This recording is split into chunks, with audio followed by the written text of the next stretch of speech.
Wait, where's that looking? Turn it back around. Hey, Roger. I'm very upset right now. I'm missing both my book of Poe and my book of T.S. Eliot's Practical Cats. Both those things mean a lot to me. But I wanted to read you The Telltale Heart.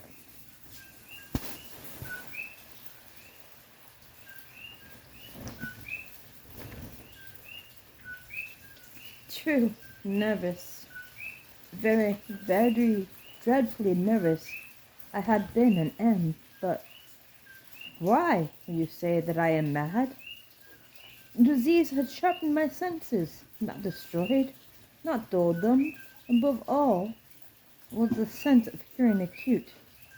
I heard all the things in heaven and in the earth. I heard many things in hell. How, then, am I mad? Hearken, and observe how healthfully, how calmly I tell you the whole story. It's impossible to say how first the idea entered my brain, but once conceived, it haunted me day and night. Object there was none. Passion there was none. I loved the old man. He had never wronged me. He had never given me insult. For his gold I had no desire. I think it was his eye. Yes, it was this. One of his eyes resembled that of a vulture. A pale blue eye with film over it.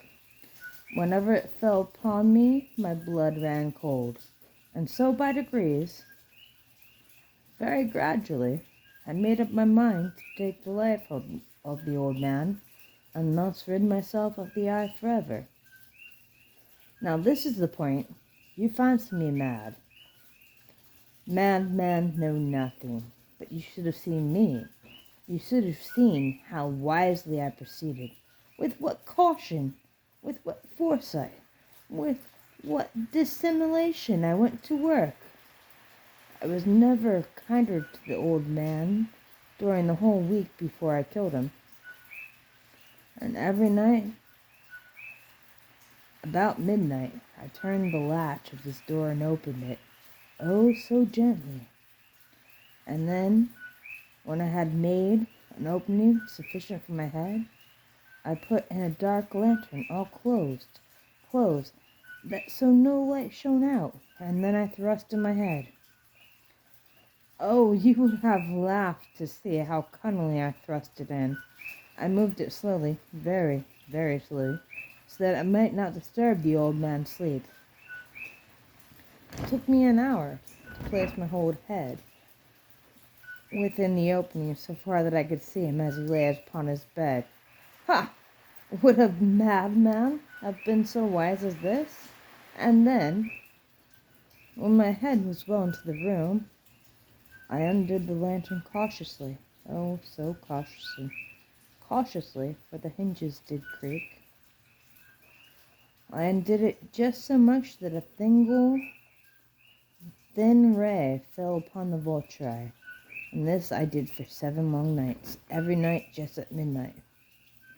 But I found that eye always closed, and so it was impossible to do the work, for it was not the old man who vexed me, but his evil eye, and every morning, when the day broke, I went boldly into the chamber and spoke courageously to him, calling him by name in a hearty tone, and inquired how he had passed the night. So you see, he would have been a very profound old man indeed to suspect that every night just at 12 I looked in upon him while he slept.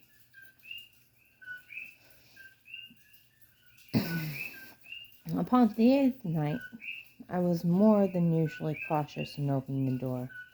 A watch's minute's hand moves more quickly than mine did. Never before that night had I felt the extent of my own powers, of my sagacity. I could scarcely contain my feelings of triumph, to think that there I was, opening the door little by little, and he not even to dream of my secret deeds or thought. I fairly chuckled at the idea, and perhaps he heard me. before he moved on the bed suddenly, as if startled. Now you may think that I drew back, but no. His room was black as pitch, with thick darkness, for the shutters were closed fastened through fears of robbers. So I knew he could not see the opening in the door, and I kept pushing on it steadily. I had my head in and was about to open the lantern when my thumb slipped upon the tin fastening, and an old man sprang up in bed, crying out, "Who's there?" I kept quite still. I said nothing. For a whole hour I did not move a muscle. In the meantime, I did not hear him lie down. He was still sitting up in the bed listening, just as I had done night after night, harking to the death watches on the wall. Presently I heard a slight groan. I knew it was a groan of mortal terror. It was not a groan of pain or grief. Oh no! It was a low, stifled sound that arises from the bottom of the soul when overcharged with awe. I knew the sound well.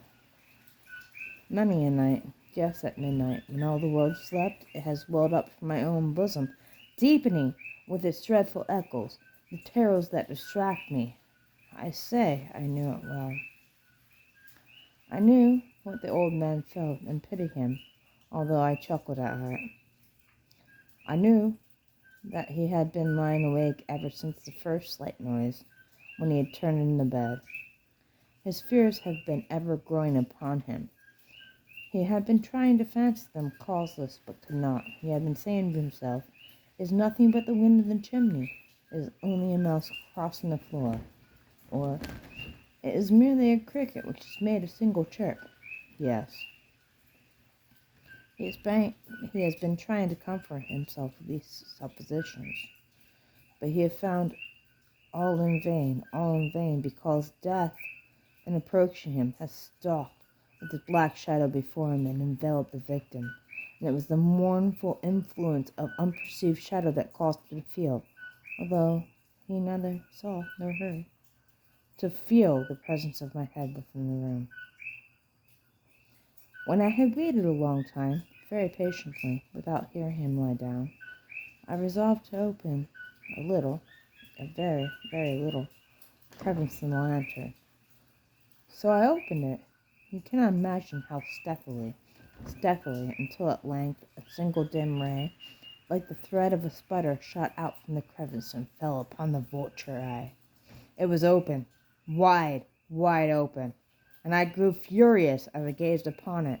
I saw it with perfect distinctness, all a dull blue, with a hideous veil over it that chilled the very marrows of my bones. But I could see nothing else of the old man's face or person, for I had directed the ray, as if by instinct, precisely upon the damned spot. And now, have I told you that what you mistake for madness is the over-acuteness of the senses? Now I say there came to my ears a low, quick, dull sound, such as a watch makes when enveloped in cotton. I knew that sound well, too. It was beating of the old man's heart. It increased my fury, as the beating of a drum stimulates the soldier into courage. But even yet I refrained and kept still. I scarcely breathed. I held the lantern motionless. I tried how steady I could maintain the ray upon the eye. Meantime, the hellish tattoo of the heart increased. It grew quicker and quicker and louder every instant. The old man's terror must have been extreme. It grew louder, I say, louder every moment. Do you mark me well? I have told you that I am nervous. So I am. And now, at the dead hour of the night, amid the dreadful silence of that old house, so strange a noise as this excited me to uncontrollable terror. Yet for some minutes longer I refrained and stood still, but the beating grew louder. I thought the heart must bust, and now new anxiety seized me. The sound would be heard by a neighbor. The old man's hour had come. With a loud yell, I threw open the lantern and leaped into the room. He shrieked once only. In an instant, I dragged him to the floor and pulled the heavy bed over him. Then I smiled gaily to find the deed so far done. But for many minutes, the heart beat on with a muffled sound. This, however, did not vex me. It would not be heard through the wall. At length it ceased. The old man was dead. I removed the bed and examined the corpse. Yes, he was stone dead. I placed my hand upon the heart and held it there many minutes. There was no pulsation. He was stone dead. His eyes would trouble me no more. If you still think me mad, you will think so no longer when I describe the wise precautions I took for the concealment of the body. The night waned,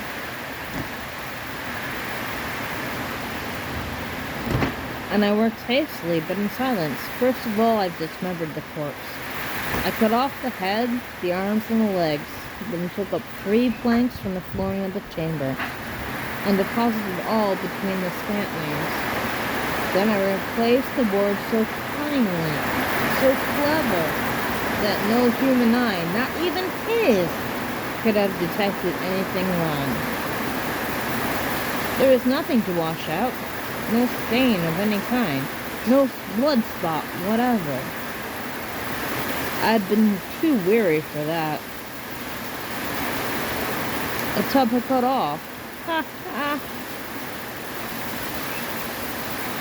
When I had made an end of these labors, it was 4 o'clock, still dark as midnight. As the bell sounded the hour, there came a knocking at the street door. I went down to open it with a light heart, for what had I now to fear? There entered 3 men, introduced themselves with perfect suavity as officers of the police. A shriek had been heard by a neighbor during the night. Suspicion of foul play had been aroused. Information had been lodged at the police office, and they, the authors, had been deputed to search the premises. I smiled. For what had I to fear? I bade the gentleman welcome. The shriek, I said, was my own and a dream. The old man, I mentioned, was absent in the country. I took my visitors all over the house. I bade them search well. I led them at length to his chamber. I showed them his treasures secure, undisturbed. In the enthusiasm of my confidence, I brought chairs into the room and desired them here to rest from their fatigues, while I myself, in the wild audacity of my perfect triumph, placed my own seat upon the very spot which reposed the corpse of the victim. Their officers were satisfied. My manner had convinced them. I was singularly at ease. They sat, and while I answered cheerily, they chatted of familiar things, but ere long, I felt myself getting pale and wished them gone. My head ached, and I fancied a ringing in my ears. But still they sat and still chatted. The ringing became more distinct. It continued and became more distinct.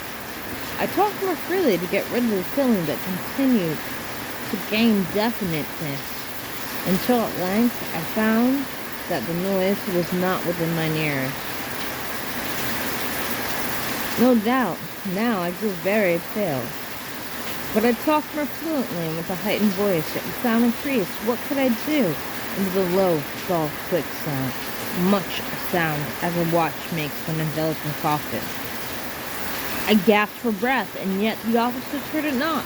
I talked more quickly, more vehemently, but the noise steadily increased. I arose and argued about trifles, in a high key and with violent gesticulations, but the noise steadily increased. Why would they not be gone? I paced the floor, to and fro with heavy strides, I was excited fury by the observations of the man. The noise steadily increased. Oh God! What could I do? I foamed, I raved, I swore.